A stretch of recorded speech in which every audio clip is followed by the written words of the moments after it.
Hey folks, so everybody needs to have a really sharp knife to do most of their kitchen work. There is nothing worse than taking an onion. Let's show you an onion.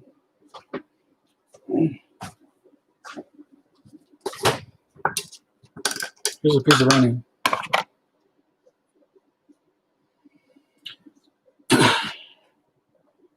And you go to cut it, and the knife slips right onto your fingers. No fun. I don't know if you can see that. Light's not great. That's what happened one day to this finger. I was cutting the onion, and the knife slipped because it wasn't sharp, and it fell right onto my finger like this,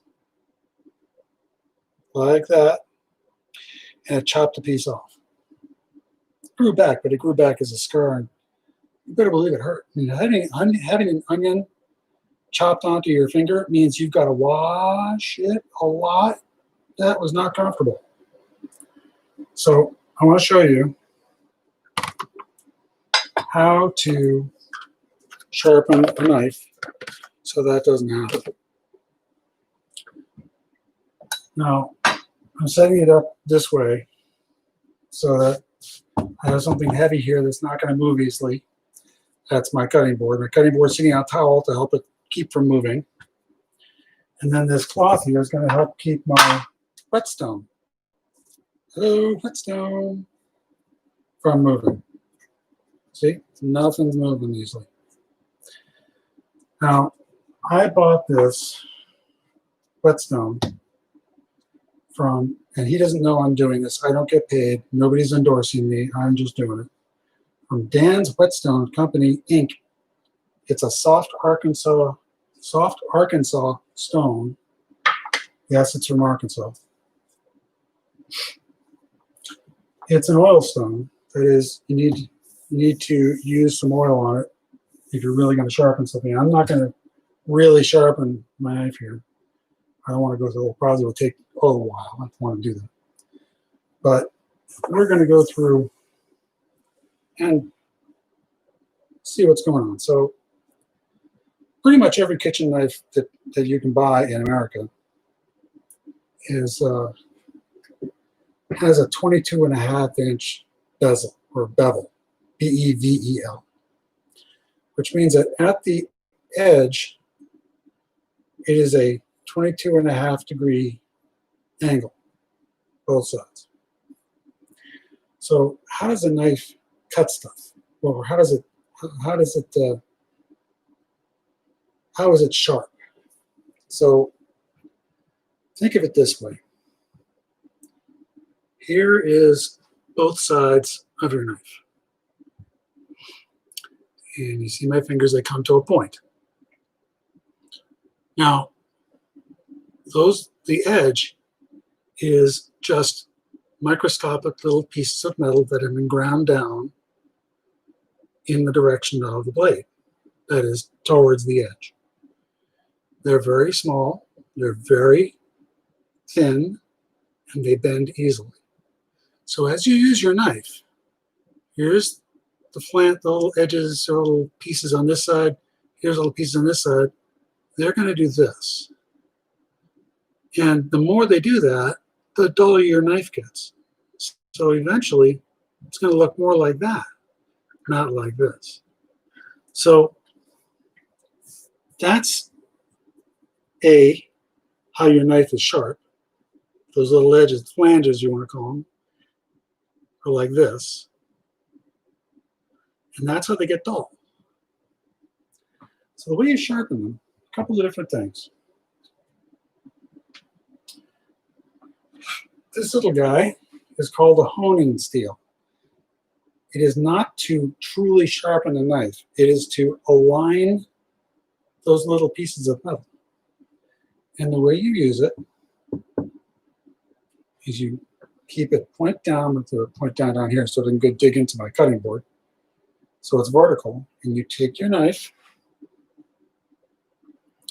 at approximately a 22.5-degree edge, because that's the bevel. How do you measure that? Here's 90. Let's raise this up. Here's 90. Here's approximately 45. Half of that is 22.5, roughly. So with very little pressure, the less the better. Take your knife and you slide it down like that. Do this about 5 or 6 times. 3, 4, 5, 6. And then you switch and do the other side. Again, 90, 45, 22.5.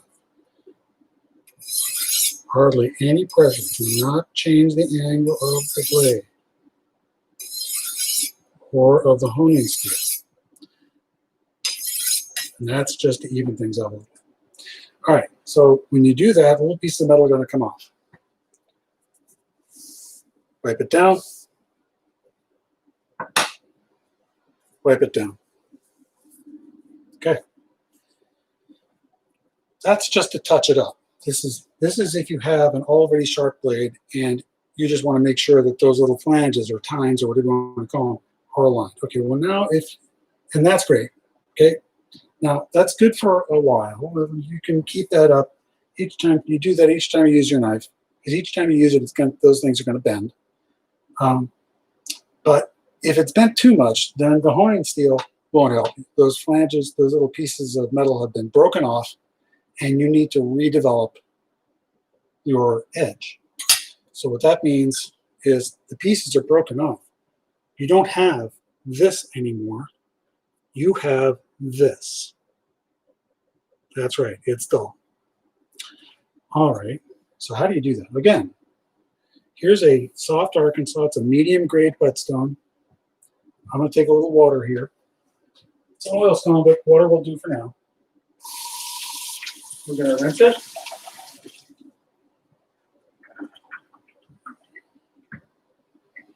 Just to get it wet. All right, so here we go. 22.5 degree. Now, you notice the blade is wider than the stone. Well, how am I going to sharpen the whole knife at one time? Answer, angle it. So this part of the knife is not sharp. That's the heel. You don't use that. Right after that, it does get sharp. You don't want to sharpen this part. You want to sharpen the actual blade. So you don't start it here. You start it there. So what you do, it's the best angle for this. Yeah, this is better. What you do is you put the angle, you put the knife at the angle you want, and you start it here. Now, if I just move the knife this way, you see how the curved edge over here is no longer in contact? So that won't work. What I have to do is, this will not change the angle of the blade to the stone, is rotate my hand up. You see how if I do that, I'm not changing the blade this way, I'm changing the blade this way. That doesn't change the angle of the knife to the stone. It does change the angle of the edge of the tip to the stone. So we're going to slide the knife this way and then rock it up. I want to do that at an angle. We want the longest stroke possible. So we're going to angle so that this tip is going to meet over here. We do it like this. Slide, rock, not quite enough. Not enough stone there. Slide, rock. See? Just like this. Don't use a ton of pressure. Some pressure. Not a lot. Just want to make sure the knife stays in contact with the stone. Keep your wrist like a rock. It should not move. Do not move your wrist like this when you're doing this. Keep it like a rock. You're just moving your arm from the shoulder, like this.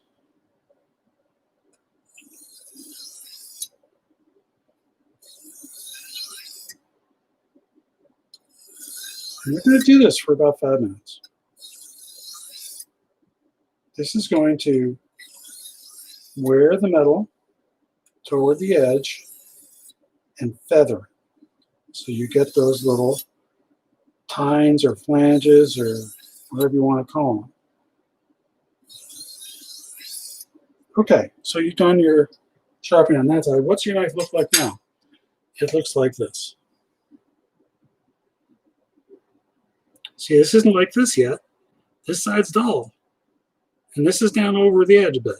You're going to find if you really have a dull knife and you're sharpening this, you're going to find that when you do this to your edge, you're going to feel a bit of a burr. It's going to feel like something's curled over like this. And that's what you want. Now, if your knife is really dull, don't let it get that way. And you go to sharpen it, this is what you'll feel. Okay, now how do you do the other side? Well, you could just do the reverse,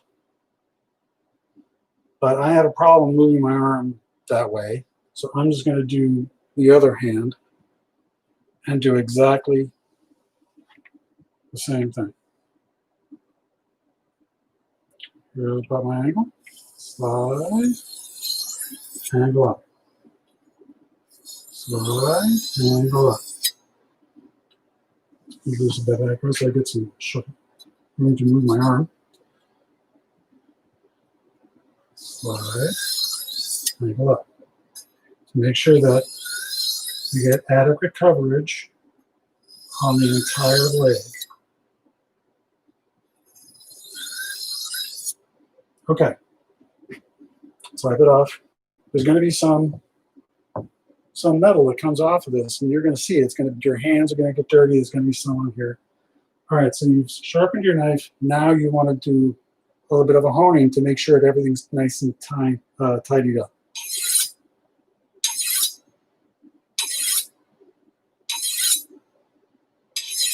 Very little pressure. All on the wrist.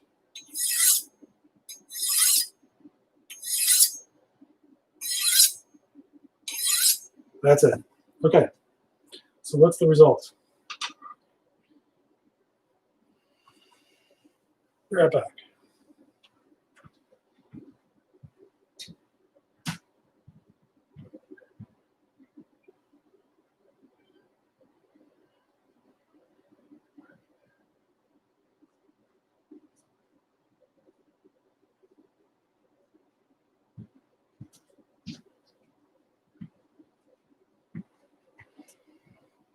If my knife is sharp, it should cut paper.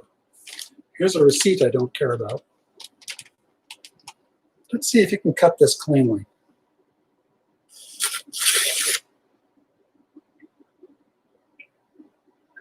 I'd say that's pretty clean. Let's see what it does on an onion.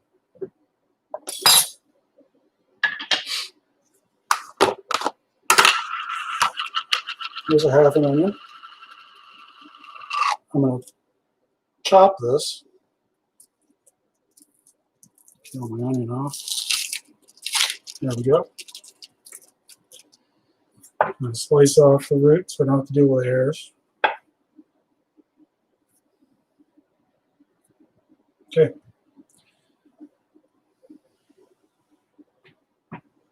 Let's see how this works.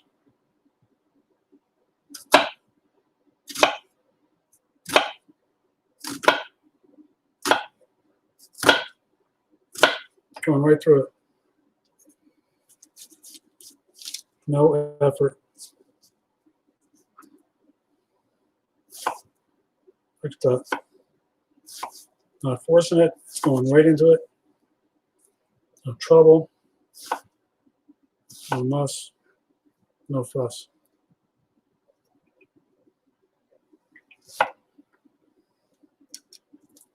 Okay, chopped onion. See how it does on a tomato. Tomatoes stink sometimes. If your knife is not sharp, you will not cut through the skin of a tomato. You have to start poking holes in it and going that way. Grab a tomato. Look, Ma, I have a tomato. First thing I want to do is core it.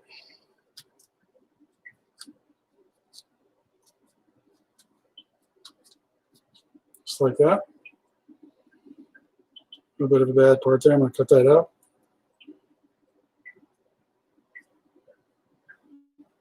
Okay. So here I am. I want to make tomato slices. Look at that.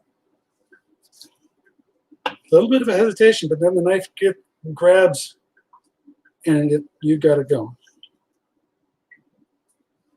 Now, if this were sharper, it wouldn't even hesitate. All right, so how do I make the knife sharper?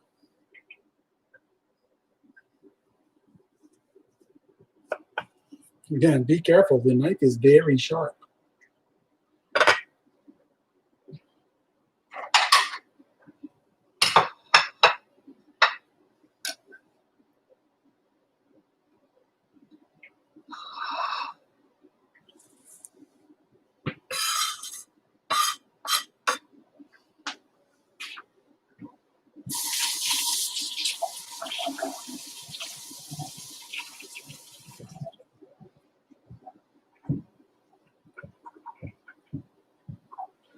That's another way that I can tell if my knife is sharp besides cutting through paper.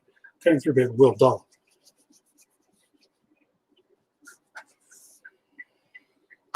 Check it against a fingernail. Fingernails are made of keratin. Keratin's pretty tough. But if your knife sticks, you hold it that roughly that angle, 22 and a half, a little bit more. If it sticks in your nail, it's sharp. Because remember, we're not trying to cut through your nail. We're trying to see if it holds. Oh yeah. See? No matter where on the edge I try this, it's not moving. No, that side's a little dull. Not here, it's not. All right, so I can, my sharpening skills aren't great. So how do we make this knife even sharper? Answer. We use a finer grade whetstone. It's a little harder.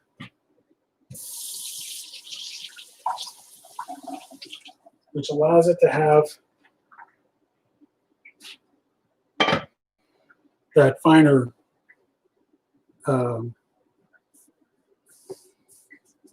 finer surface. Again, soft surface, you're not going to get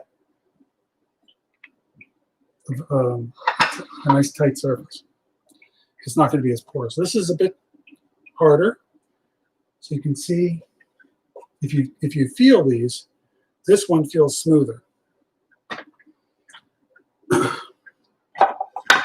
This is also from Dan's Whetstone Company, Inc. They're online. Okay, so you do the same process.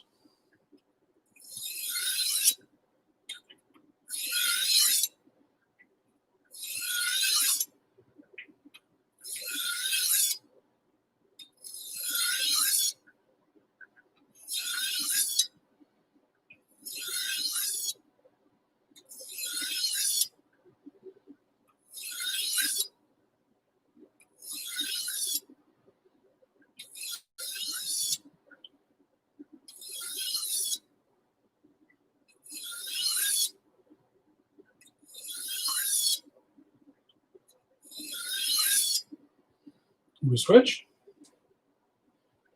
If you want, you can use one hand on the other side just to hold the spine to keep it from moving too much.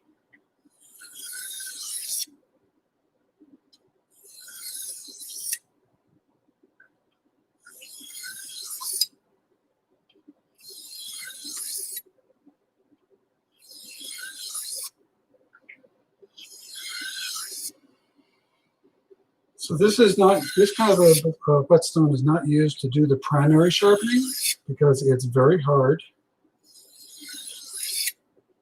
and fine. It will not, it will do the job eventually, but when you need to do a medium grade sharpening because you've lost your edge, you want a softer stone. When your edge gets developed, that's when you want to bring out the heavy artillery. Harder stones like this cost more. You can get whetstones that have multiple edges. I like this because things with multiple edges generally tend to be even more expensive and not as wide.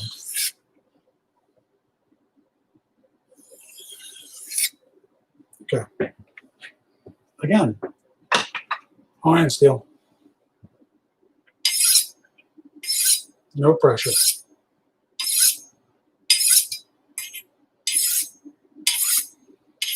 I've seen the chefs do this.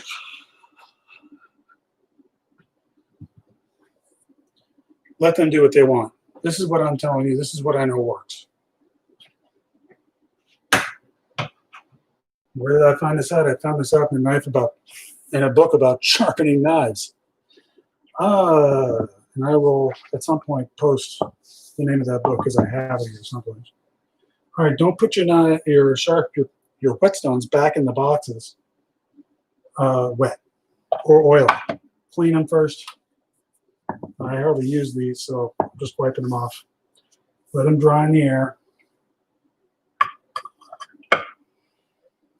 And when they're dry, put them back in the boxes. All right.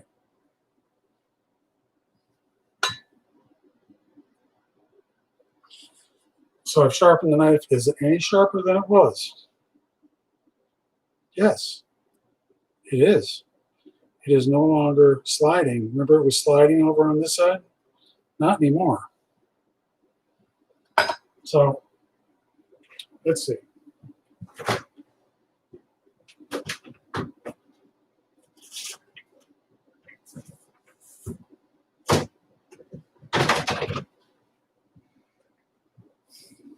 I'm making pizza later, so let's see how we do on a red pepper. So here's how I do red peppers. Down through the middle, split it apart. Here's my half. Slice here. Notice this, it went through the skin like nothing. The skin is not broken here. It is smooth. If your knife is dull, it's going to push the skin off the flesh, and you will see that it has come off. That's not happening here. The knife is sharp. And we're going to cut off this end. You can eat that, but you know, whatever. And now I can have a clear path to cut off this bitter part, the rib. There you go.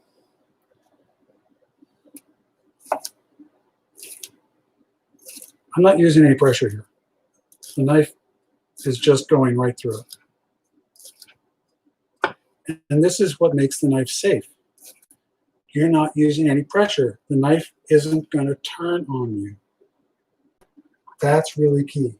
That's usually what happens. If you have to apply so much pressure, let's say on the outside, on a smoother surface, that it just slides off. See how it does here. Look at that.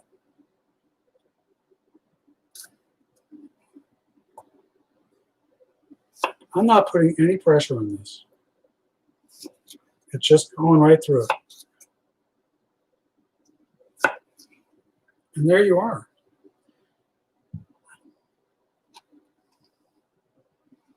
And to get this ready for pizza, now that I have all these nice long pieces, all I'm going to do, hack one time. And now they are perfect. And that's how you sharpen a knife. Pardon me while I kill a fruit fly.